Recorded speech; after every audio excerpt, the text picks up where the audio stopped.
Guys, my name is Dani. I'm recording from London, UK. Just to let you know that Venice is finally safe to be visited and the locals there will be overly happy to welcome you all.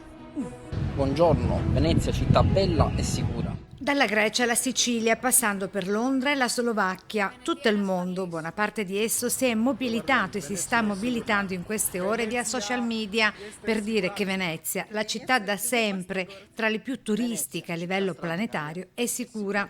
Idea decollata da un imprenditore macedone che da anni, con grandi sacrifici e dedizione, ha fondato la sua attività lavorativa proprio a Venezia. È lo stesso imprenditore a spiegare l'origine del video, diventato già virale. L'iniziativa nasce ricevendo tante chiamate da tutto il mondo dicendo come Venezia, se è una free covid o una città sicura.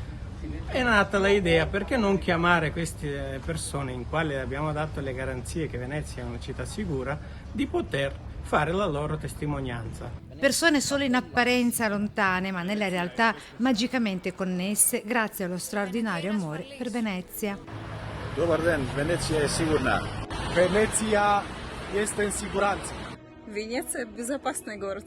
Venezia, città straordinaria, è sicura. Venezia, città in ginocchio dopo questi 15 mesi di crisi economica e sociale e che con le sue attività chiede vengano poste le basi della sua rinascita e riqualificazione.